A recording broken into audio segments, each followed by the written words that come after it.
Fact number 1, నీ మెదడు ప్రమాదం లేకపోయినా భయం చూపిస్తుంది. మన మెదడు ఒక పని చేస్తుంది, అది నిజమైన ప్రమాదం లేకపోయినా ఏదో తప్పు జరుగుతుంది అని మనల్ని భయపెడుతుంది. దీన్ని ఫాల్స్ అలార్మ్ ఎఫెక్ట్ అంటారు. ఓవర్ థింకింగ్ ఎక్కువగా ఉండే వాళ్ళలో ఇది చాలా స్ట్రాంగ్గా ఉంటుంది. అందుకే చిన్న విషయం కూడా పెద్ద సమస్యలా అనిపిస్తుంది. ఫ్యాక్ట్ నెంబర్ 2, మెదడుకు నిజం కంటే ఊహనే ఎక్కువ పవర్ఫుల్. మన మెదడు జరిగిన దానికంటే జరగబోయేదాన్ని ఎక్కువగా ఆలోచిస్తుంది. ఇది మనల్ని ఫ్యూచర్లోకి లాగుతుంది. అందుకే ఇంకా జరగని విషయాల మీద కూడా మనసు అలసిపోతుంది. FACTNO 3 ఒకసారి నెగిటివ్ ఆలోచన వచ్చిందంటే మెదడు అదే రిపీట్ చేస్తుంది. మెదడుకి ఒక అలవాటు ఉంటుంది, ఒక ఆలోచన ఎక్కువసార్లు వస్తే దానిని డిఫాల్ట్ థాట్గా మార్చుకుంటుంది. అందుకే ఒక నెగిటివ్ ఆలోచన రోజుల పాటు మనల్ని వదలదు. ఫ్యాక్ట్ నెంబర్ 4, మౌనంలో ఉన్నప్పుడు మెదడు ఎక్కువగా ఓవర్ థింక్ చేస్తుంది.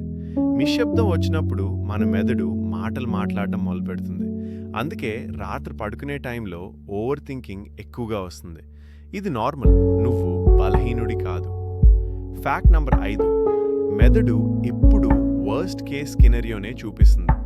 మన మెదడు మనల్ని రక్షించాలి అనుకుంటుంది.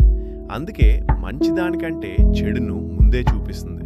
కానీ అది జరిగిన నిజం కాదు, అది కేవలం ఒక నెంబర్ 8, మెదడు ప్రశ్నలు అడుగుతుంది కానీ సమాధానం ఇవ్వదు. ఓవర్ థింకింగ్లో మెదడు ఎప్పుడూ ప్రశ్నలే అడుగుతుంది. అలా అయితే, ఇలా జరిగితే, కానీ సమాధానం ఇవ్వదు. అందుకే మనసు చిక్కుల్లో పడుతుంది. ఫ్యాక్ట్ నెంబర్ 8, మన మెదడు మనల్ని కంట్రోల్ చేస్తోంది అనిపిస్తుంది. అది నిజమే, మనకు అనిపిస్తుంది నేను నా ఆలోచనల్ని కంట్రోల్ చేయలేకపోతున్నాను అని. ఎందుకంటే ఆలోచనలు మనవి కాదు, అవి మెదడు ఆటలు.